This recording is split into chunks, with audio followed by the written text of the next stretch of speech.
Hey girls and gals, welcome back to my channel. My name is Taylor and today's video is going to be a weekly reading vlog. I figured I would hop back into the swing of things with a vlog because I know it is the 12th and the month is almost halfway over, but I have a feeling that there are still some books that I could have the potential to read that could end up on my best of 2021 list. I was trying to kind of briefly go through that today and pick my 10 favorite books, and there were about 5 where immediately I knew they were amazing. Some of them were like my top 5 books of the last couple of years, but however the last 5 slots were very interchangeable for me, so I have a feeling that I can find some more books in these next couple of weeks. Fingers crossed that might make that list. Also, just I have made some of my reading goals, but definitely not all of them, and honestly I try not to gamify my reading too much because it is a hobby for fun. But I did have a couple of goals, so I wanted to read 12 nonfiction books this year. I did end up doing that plus some. I actually think I've read more nonfiction than I have ever, I believe. I think I'm almost at 20 nonfictions, so I definitely made that goal. One of my other goals was to read 12 Stephen King books this year. I think I've only read about 6. That's probably not going to change. I did end up reading not 1 but 2 of my least favorite Stephen King books of all time this year, so yeah. After reading both of those, there were a lot of months where I just did not feel like picking anything up by him, so not gonna finish that goal, but that's okay. I also wanted to read 100 books this year, and I did do that. So this is, if not the last, going to be one of the last vlogs, reading vlogs of 2021, so I figured we'd really end it off very strong, try and read as much as possible because I didn't read a lot in November. I want to finish off the year strong and maybe find some contenders for some of my favorite books of the year. I am in the process of reading 2 different books right now. So the first one is a Stephen King book, but it is a book that I am enjoying. It's Under the Dome. This is up there in page count with it and The Stand. I do believe it's over 1,000 pages. I know that. It looks like it's around 1,070 pages, which is crazy. I am probably on page 300 or so. I am really enjoying this, and I do have to say this is definitely not one that I've ever been very, very drawn to. I definitely want to read all of Stephen King's books. This has never been one that's been very high on my priority list. However, for my work, we do have a staff reading challenge. One of the reading challenges was to read the biggest physical book on your TBR, and this is it for me. So I went ahead and picked this up, and I am quite surprised with how much I'm really enjoying this book. It is a TV show, I believe, as well as a book, so this might be one that a lot of people know a little something about, but this essentially is one day a town wakes up and a giant dome encircles the whole entire township. So all of this town is stuck inside, and outside and inside are trying to figure out how to, first of all, what this dome is, and then how to get rid of it so that people from the inside can go out and vice versa, because it did split up families and just trapped the people inside with very limited resources. So it's very interesting, and definitely I feel like one of the reasons why I like it was because I did have a really big zombie fiction sort of era. Think early Walking Dead. I was really obsessed with zombie fiction and post-apocalyptic narratives, and especially ones where it's very close to the event that's happened, very early stages where people are figuring everything out. And I got really, really burnt out by all of that, and I haven't read anything like that in a while. This definitely gives me those vibes without having zombies in it, and there's just kind of a new sort of thing to figure out. Definitely, I think this is Stephen King's one of his strengths, is writing this whole entire town, this whole cast of characters, and even the township itself and like the places within a town as their own separate characters, which is really cool. And honestly, I know a lot of people have been talking about like books like The Stand and how interesting it is to read them with our lens as of COVID-19 and 2020 and everything that has happened with that. However, as someone who does not like The Stand, I know that's a very unpopular opinion, but I really don't like that book. I honestly think this one is really touching on, it has a lot of significance and it's just very interesting to read in light of things that have happened. In terms of early days of 2020, March, April, where no one really knew what was going on, just certain scenes in here. It's like weirdly, it's weirdly very much like a book that's speaking to this particular time in a lot of ways, which is very fascinating because I think it was written in the early 2000s. Oh wow, okay, it came out in 2009. So this came out when I was in 9th grade. But it's just very interesting to read this and especially have so many pop culture influences and so many different things like that Stephen King is very known for, and actually being alive for them, because ever since his first book, he has so many pop culture references, and I don't always get them, but it's just crazy reading something that I was alive for, really feeling the time of place, really feeling like this is set in 2009, but also, yeah, I'm really enjoying it. I was not expecting to enjoy this one as much as I am. So yeah, that one is definitely going to be one I'm going to be working on for a while though, because it is very chunky, but definitely enjoying it. I would say if you tend to not like his very wordy, very character driven stories, not the one for you. It's very much, at least this point in the story, there's one thing that's happened. This dome has come over this city, and it's really just people reacting to that scenario and kind of thinking over individually what this means for them and their life, and how individually and as a town they're going to react to the crisis. So I really enjoy slow moving stories like that. If you don't, I really don't think you'll like this one, but I am really enjoying it. Second book that I'm reading, also insanely intrigued by, and I really want to finish this one soon. That's going to be Slewfoot by Brom. This one's definitely a lot shorter. I think it just hits 300 pages. But first of all, the cover on this one is insane. It's what drew me to this book. Honestly, I have heard of Brom as an author before. He's written things, I think he's written like a Krampus book. I think he's written like a book having to deal with the underworld. I know he's written some really good horror fiction, but I haven't picked anything up. But I did see this at Barnes & Noble, and this is Tor Nightfire is publishing at least this one, and that is an imprint that I want to keep watching. I think everything that I've picked up from them this year, and I think they only started this year, everything that I've picked up by them so far has been an easy 4 stars or above. I've loved everything I've read, so I wanted to pick this up. The cover is insanely cool. That's what really drew me to this. Just get a little extra close-up on that cover because it is an absolute work of art. And I believe it's done by the author himself. But this one is giving me the movie The Witch.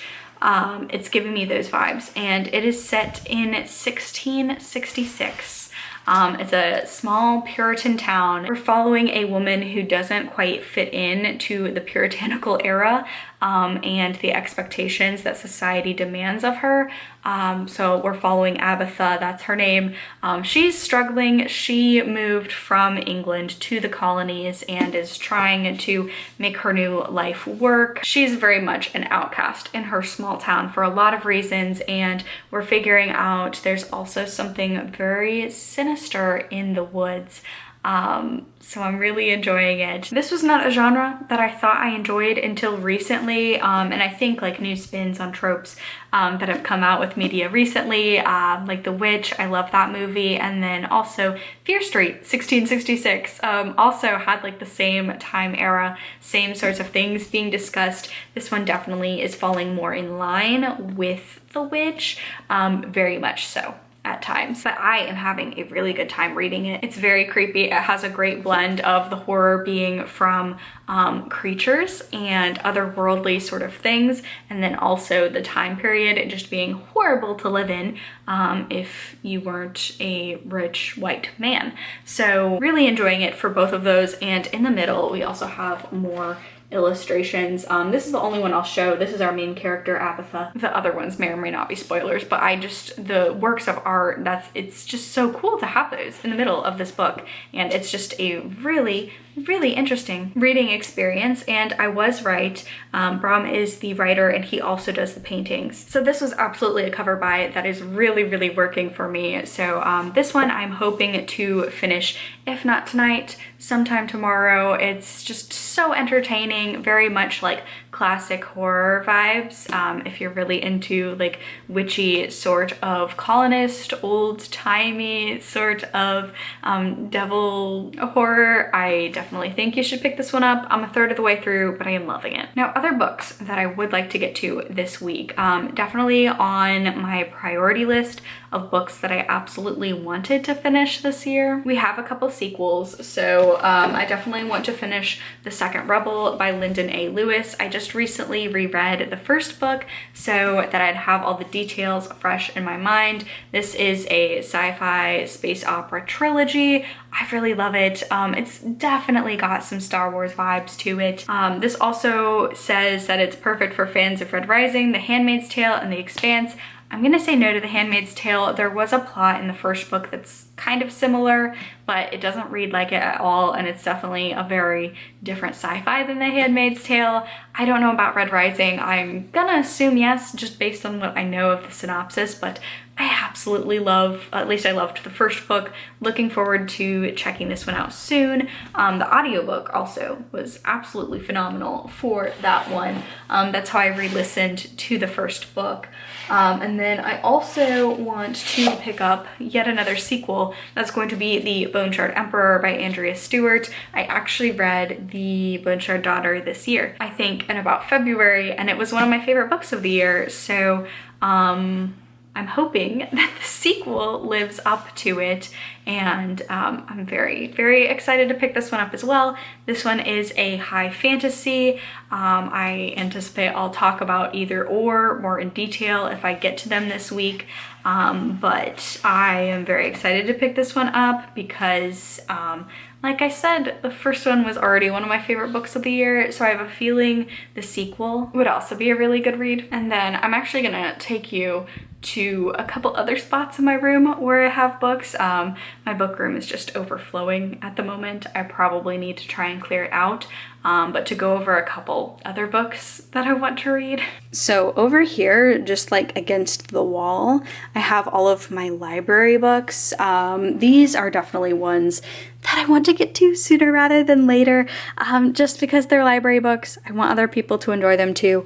So I do have some nonfiction here. Most of them are graphic novels, actually, so I should be able to get through those pretty quickly. Definitely want to pick some of these up. I might pick some of these up in between larger books. Speaking of larger books, this one actually is another book that I've been working through. The Matter of Black Lives, and it's just writings from the New Yorker, and it starts all the way back with James Baldwin in 1962. And it's just a big collection of writing on race in America, including, like I mentioned, James Baldwin has the first one, Ta-Nehisi Coates, Toni Morrison. So this one, for a lot of reasons, I mean, it is massive, and it's very hard-hitting nonfiction as well as nonfiction that's like very much like scholarly, if that makes sense. It's a bit of a denser read, so I've been trying to read like one essay like every so often. So I am slowly making my way through this one. Definitely, I don't think I'll finish this by the end of the year, but maybe make more of a dent in it this week would be nice. So that's all the nonfiction that I have from the library. And then I also have some newer releases that I would really love to get to. They're all 2021 releases, primarily in this stack. And they're ones that I have really wanted to read. I think they were all on like anticipated new releases videos of mine, so maybe get to one of those. Over here we have, I think this is actually a 2021 release as well. I can't remember. That's a sci-fi. This is one that I think was a 2019 release, I want to say. Maybe 2019, maybe 2020. But I want to get to this one as well. Obviously, I want to get to all of these, but this one has been calling my name recently. I might pick it up. I found out this year that I'm really into urban fantasy, so might pick that up, really enjoy it. And then I also have a short story collection that I never got around to. I was going to read this in October. I'm not a short story person, but I am a horror fan, and I feel like I need to read at least one Ellen Datlow collection. So anything from this pile I would love to get to this week. As well as over here, we have some other high priority books. Jonathan Strange and Mr. Norrell was one that I wanted to finish this year. I haven't even started it, and it's huge, so who knows? I'd like to pick this one up by the end of the year and finish it. I have good feelings. I feel like I'd love it. Also, The Last House on Needless Street. I haven't read a lot of good horror this year. This has been a great year for sci-fi and fantasy, not so much for horror. And I've heard great things about that. I could always pick up The Stepford Wives. That's not a new book. It's a new book to me, or new thrifted book to me, but I would like to enjoy that as well as some book of the month titles. So those are some of like the many reading plans. This is primarily going to be a vlog to see really how much I can read, try and enjoy some good books, pick up some books that I had told myself that I wanted to read by the end of 2021, and that is pretty much it. That is the goal. Sunday night, and it's getting a little bit on the later side, so I think I'm going to wind down, maybe play some games, listen to an audiobook. I do have Under the Dome. I'm flip-flopping between audiobook and physical book, just because number one, that book is so massive to just carry it around everywhere, but I'm thinking I'll probably play some Pokemon Diamond. I've been having a lot of fun playing that remake on the Switch, so play some of that, listen to an audiobook, get ready for the week ahead, really read as much as I can this week. So that is the goal for this vlog, and I'm gonna go do that now. So I will talk to you all later.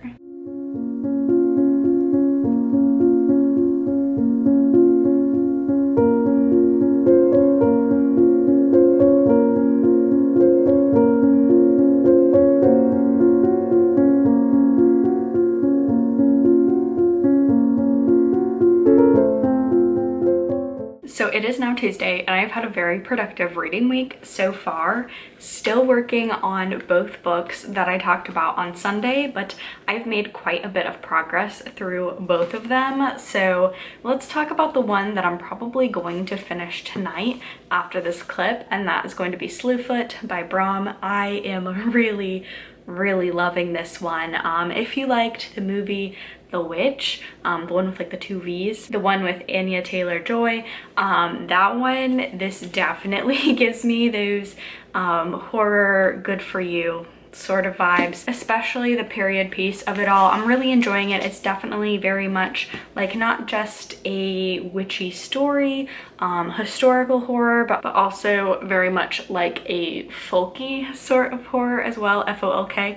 I'm really enjoying this, and I actually managed to find the audiobook of this one on Libby, so I listened to it a little bit on the way to work this morning, and both mediums are awesome. Definitely recommend checking out the physical copy because again, there are some gorgeous illustrations in here from the author himself.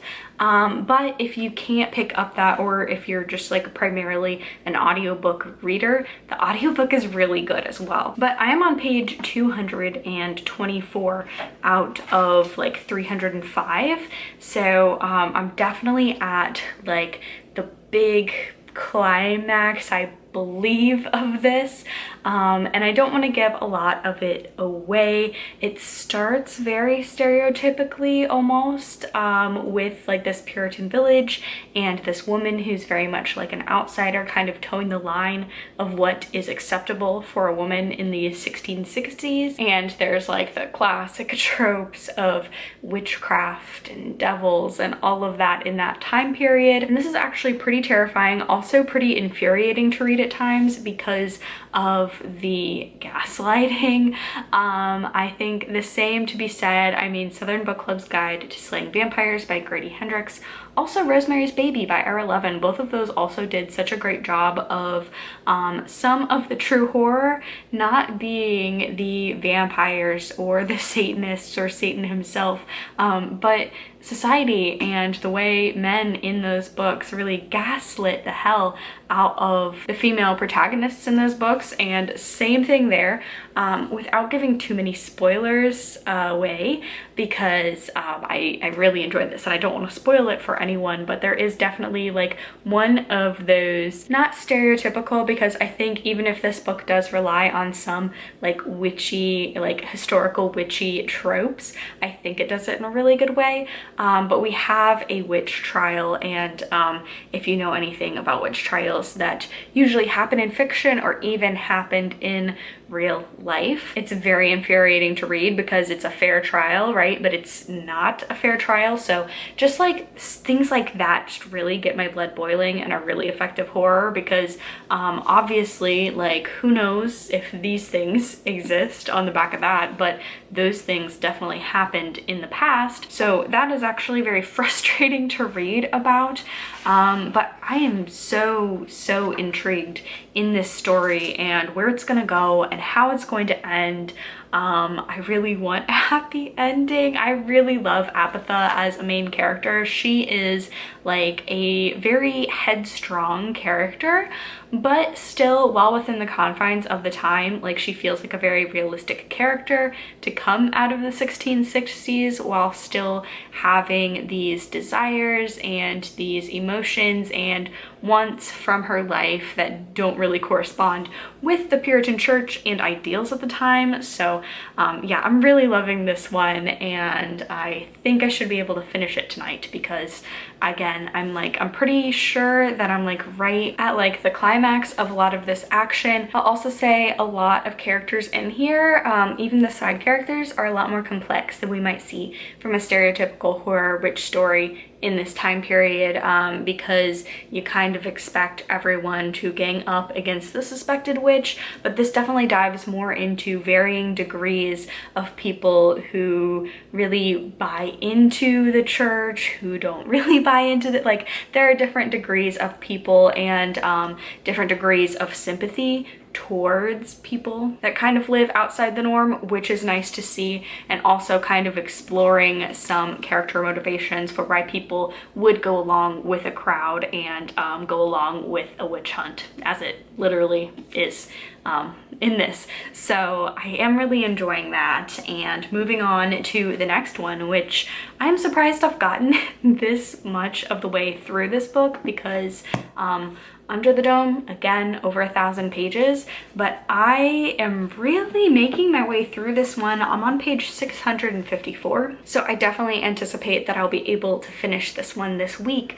And this one also, I had no idea what I was getting into when I picked this up. This one definitely, I'm trying to think of a comparison to it, but this is one where so many bad things are happening, and it's such like a societal thing. I guess both of these kind of connect in that way, because there is a lot to do with this isolated community now because of this dome. A lot of shady dealings that were going on within the town before the dome ever appeared are now really coming to a head. The police force is very corrupt, so along with that, it's really exploring that the true horror, I mean, the horror is also from being trapped in this dome, in this situation, right? But essentially, it's just showing how in this society, in this type of situation, how quickly and how easily people who want to do harm can take advantage of terrified people in situations, and people who have power abusing that power to gain more power.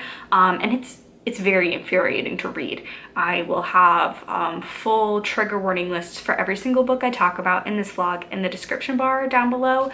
But this one especially, a lot of messed up things happen.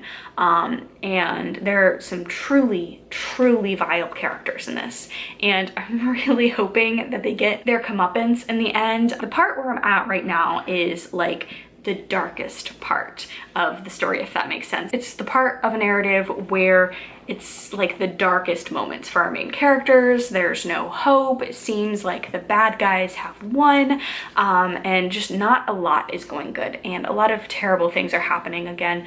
It is this small town police force and some of the members of this small town city council who are really taking advantage of their positions of power and essentially just making this martial law dictatorship. And we have varying degrees of that. So you can see the people who are just power hungry, seeing the people who are just complicit in this system, whether or not they just truly don't understand what's happening, or they don't want to become a martyr, so they let these bad things happen, down to people who are literally murdering people and getting away with it because of their power and privilege. So it's very infuriating to read about. This is also incredibly violent. I was not expecting most of this. I was kind of expecting a little bit of sci-fi. I feel like this era of Stephen King, the early 2000s, at least from what I've read, a lot of it seems to be like very like alien-y, and a lot of like extraterrestrial or almost sci-fi sort of themes, other than the actual dome and trying to figure out like what's causing that. The main like terror in this is other people, kind of like how we see in It, the character of Henry Bowers, who is not Pennywise, but who is like just a horrible human being and honestly causes a lot of the turmoil and a lot of the awful things to happen within that book. A lot of the horror is coming from people in this one, and it's really hard to read and it's really long, but it's honestly at the point where it's a page turner. It's a very slow setup. And it really introduces you to so many characters, and you're kind of unsure if you need to be reading from the point of view of all of these characters, but then they're all really tying together in this intricate way. There are so many details that you think back to even the first couple of chapters and you realize that they're starting to pay off. I'm about like 60% of the way through, so that's really exciting. And honestly, right now it is a page turner, because earlier today during my lunch break at work, I was reading it and I kept going, okay, like one more chapter, I'd finish it, one more chapter, like I kept going and wanting to keep on going and figure out what happens next, because characters are not doing so hot. Well, the good characters are not doing so hot in here. So yeah, I'm enjoying this a lot more than I anticipated. I will say this is another one where I own the physical copy. I am also reading it via audiobook from Libby. I'm switching back and forth between the two. My library had the audiobook available, so I figured why not. The audiobook is good. It's decent. There are a lot of Stephen King audiobooks. There's this one narrator in particular, which this is just a me problem, not a him problem, but there's one narrator who narrates a lot of Stephen King stuff, and I just don't like him as an audiobook narrator. Personal preference. This one, the narrator is fine. He does a lot of good voices, and this is a huge cast, so he does a fairly good job differentiating between like all of them. Like there are a lot of names in here, and he does a good job of that. But this is one where I really wish we could have sprung for like a full cast narration, or even just at least more than one, because the cast is so huge. But I am enjoying the audiobook, and I will point out though that I didn't start with the audiobook. I started reading it physically, and I only had the audiobook, I only found it on Libby once I had already kind of been introduced to most of the characters, so I don't know if I would have started with the audiobook or not, if it would have been confusing, because this is pretty much following an entire town. It is a small town, but it's an entire town of characters, and what is nice about the physical copy, at least my physical copy, is that there is a list of characters of importance in the front, which is handy, but obviously the audiobook doesn't have that. So I've read a lot of pages this week already. It's been a really good reading week so far. It's only a Tuesday. I'm gonna go ahead and get to reading, hopefully finish Slewfoot, and I will give an update tomorrow.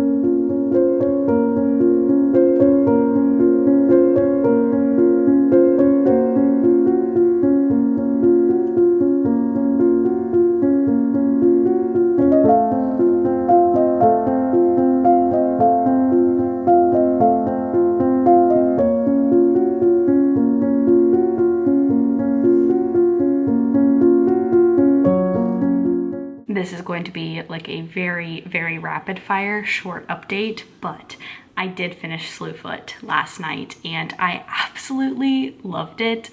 Definitely going to be a contender for one of my favorite books of the year for sure. I absolutely loved it. Yeah, I really, really enjoyed it. I could spend the whole entire vlog gushing about that book, but I won't, because I think I've talked about it pretty much at length throughout this entire vlog already. I did also read another 200 pages or so in Under the Dome. Everything is kind of coming to a head. I'm on page 843, so we've got about 200-ish to 300-ish more pages, and yes, this one, like Slewfoot, is like very, very infuriating, where a lot of the horror comes from like not supernatural things or ghosts, but definitely just like societal constructs, and they're like very frustrating books to read because the antagonists really do get away with so much in both of them. So it is very frustrating to read. I am hoping that they get their comeuppance. This is definitely one where it started out where I was feeling like I probably wasn't going to be too connected to a lot of the protagonists, but then like really hate a lot of the antagonists, which would have been fine. But I have been noticing there was definitely a couple of moments where some of our protagonists, ones that I didn't think that I liked too much, or I mean I liked them but I didn't think there were favorites or anything, where they were in danger, and I got very nervous for them. So again, it's a huge book, but I keep wanting to read more. Stephen King books usually have like their own formatting where there are big chapters and they are named something, and then the chapters are all divided up into like sub chapters, and those are numbered, and so a lot of the times they'll only be like a page or two, and especially in a book like this, it'll switch around from point of view to point of view, and sometimes when I finish one, I gotta keep reading until I get back to that character's point of view, because I need to figure out what everyone is doing, if they're okay. So I am enjoying this one, but I will not be reading it tonight. I actually have something else that I need to read. I wasn't anticipating on picking this one up exactly this week. I wanted to pick it up before the end of the year, but I do need to return it back to the library. So I'm going to try and finish this tonight. It is chunky, but it is a graphic novel. It's called Seek You, A Journey Through American Loneliness, and it is nonfiction. Like I mentioned mentioned in the beginning of this vlog, I've found that graphic novels have been like a very wonderful medium for me to consume nonfiction. So I am looking forward to this one. One of the blurbs on the back says, if you've ever felt alone in America, this is the book you have been waiting to hold and the one that will hold you back. So I'm very intrigued to read this one. It's definitely going to be a shorter read and definitely like a change of pace. I have been reading a lot of horror and like darker things. Not saying that this, obviously, I mean, this probably still is going to be dark because it's like nonfiction about loneliness, but I just think like the change of pace, the illustrations will definitely be like what I need to break up some larger tomes on my TBR this week. So that is what I'm going to do. Just going to relax, try and finish this one because I do need to return it tomorrow. And hopefully, honestly, I think by the next time that I update, I will have finished this one hopefully, and then also I will have finished Under the Dome, fingers crossed. I'm kind of amazed that I will be able to finish that one this week because it's massive. But that's gonna be all for this update. I will talk to you all tomorrow.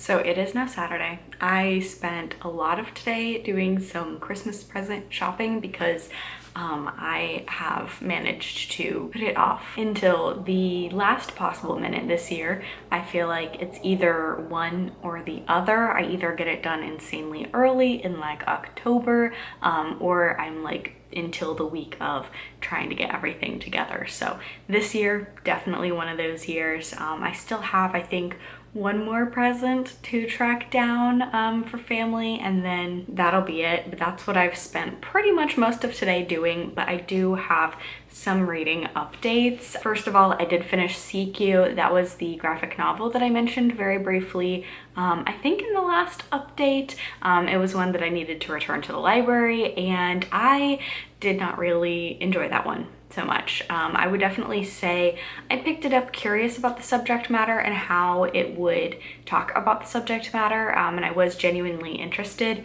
in that sort of discussion. However, I'd say definitely if you are in like a bad state of mind, don't pick it up. I was expecting it to be like more therapeutic than it was.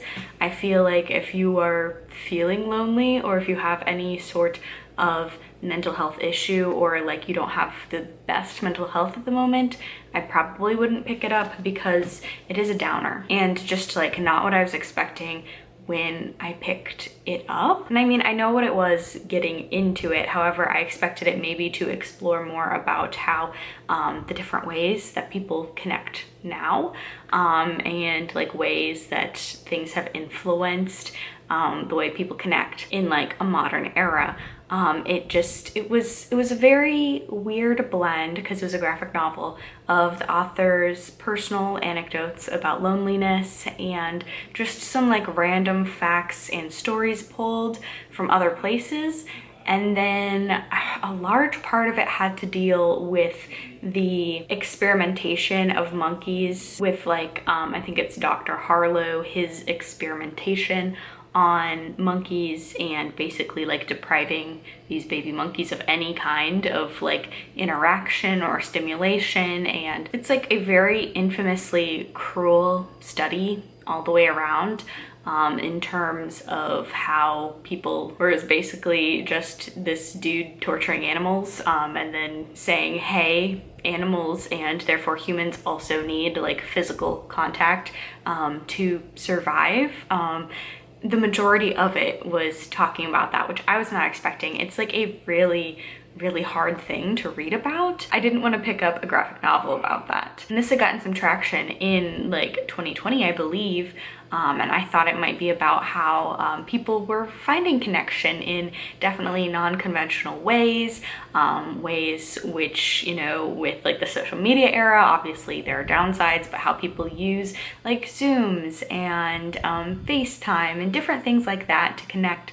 Definitely wasn't about that, was focused on just some really tough things, and I just really wasn't a fan, and it just wasn't what I thought it was, so might have been my fault for that one. Yeah, that's pretty much all I have to say about it. I did, however, finish Under the Dome, which I am really impressed with myself for. I really enjoyed it. Surprisingly, this is one of the better Stephen King books that I've read this year. Definitely wasn't expecting it. This one is very gruesome, very graphic. There's a lot of gratuitous violence in here, I would say. I don't know if it's like gratuitous, but there's like a lot of violence in here. So definitely check out the trigger warnings down below for this one, because it is very hard to get through at times. And it's definitely one of those books where the antagonists get away with some truly vile things for a very long time. Pretty much unchecked, and it's one of those stories that's like very hard to read in a horror aspect where it is like an abuse of power, so the horror is very systemic and it feels very hopeless to rise against it. Definitely not for the faint of heart, especially in terms of page count. This one's very chunky. I honestly did not really feel like once you got into the story and were introduced to the main characters, I really felt like this flew by. The pacing in here was really good. I found it really amusing in the author's notes that he said that an editor helped trim this down very much. So I almost feel like if he thought he could, this could have been turned into a two-parter, like a duology, instead of one huge tome. But I did enjoy it. I had a lot of fun. I probably won't check out the miniseries just because I have heard that there is like a lot of differences between the show and the book, and just it's not the sort of TV show that I'm into at the moment, and definitely not the sort of book that I've normally been into at the moment. But I think that's partially why this was just such a change of pace to what I've been reading recently. I really enjoyed it. If you like Stephen King's character-driven stories, I would highly recommend this one. Definitely, I think almost some of the main characters were more of like his traditional main characters.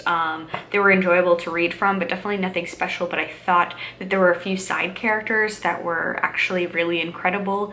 And there's like this whole, like, not even secondary plot, but tertiary plot with this one family, this one specific family in the dome, in particular, like their youngest son. I thought that was like so fascinating, and that's one of the things where like I don't mind that this is so massive, because definitely with a stricter editor or with a first-time author, I feel like a plotline like that would have been cut, because did it have anything to do with anything?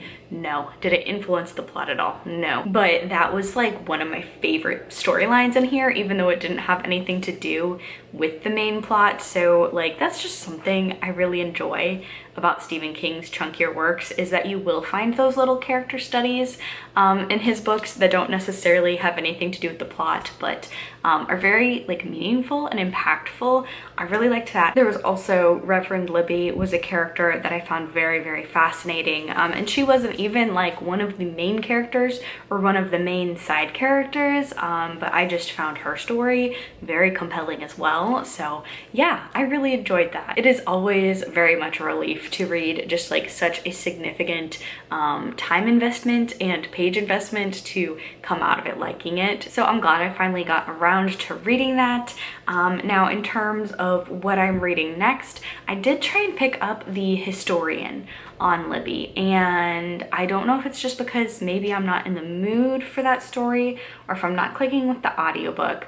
I'm not enjoying it. I have read about 2 hours in the audiobook, and it's like a historical sort of book about vampires, which really interests me. I had heard it's like vampires plus like the Da Vinci Code, that kind of history mystery sort of thing. So I was really invested in that, and I'm just really not feeling it at the moment. So I think it's going to be a hesitant DNF. I might try and re-pick it up later with the physical book and see if that impacts my reading enjoyment, but that's also a chunky book, and I feel like I don't want to push my way through something like that. But I'm just really not enjoying it.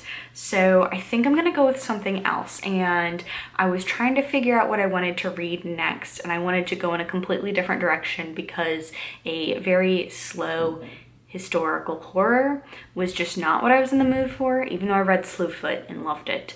I was not in the mood for the historian. So I was trying to think of like the exact opposite of it, and the historian felt like a very long book, a very long standalone that took itself very seriously and felt very academic in terms of writing. So I went with one that I'm gonna try and pick this up tonight and see if I like it. This one I have heard great things about, and I think it is a couple of years old now. Let me double check. Yes, this came out in 2019, and this is going to be The Black Veins by Ashia Monet. This one, I think this is a faster paced, it is YA book, and I've heard that it's a lot of fun. So I feel like a fun urban fantasy. I think this is urban fantasy, is definitely going to be like that change of pace that I'm craving.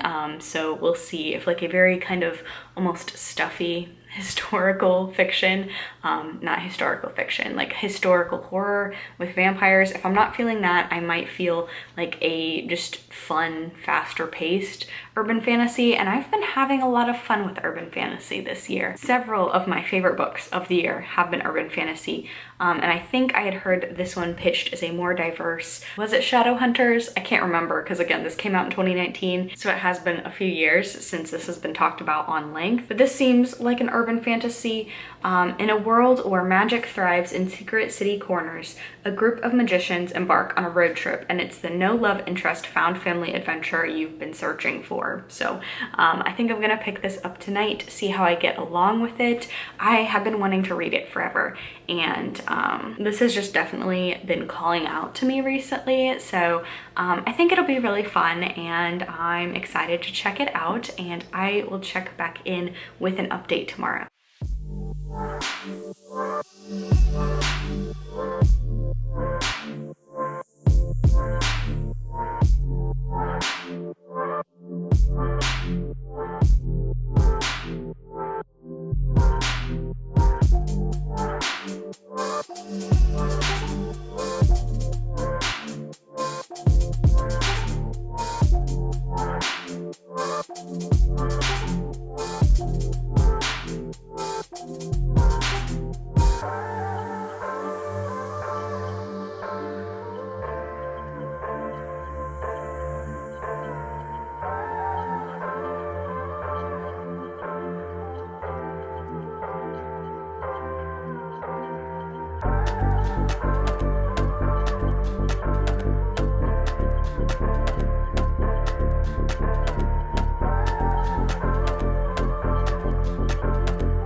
So it is now Sunday evening, and I pretty much had a very restful day, not really doing much except for catching up on laundry, doing some assorted errands because we are traveling back home at the end of this week because it is now Christmas week. That's insane to me that Christmas is at the end of this week. I'm really not sure where 2021 went, but essentially just kind of doing some bits and things around the apartment to kind of clean it up, because it's always nice when you travel and then come back, your place is clean. So doing that, and then also getting some reading in. I did manage to make it a good chunk of the way through the Black Veins, and this was exactly what I thought it was going to be pretty much when I picked this up.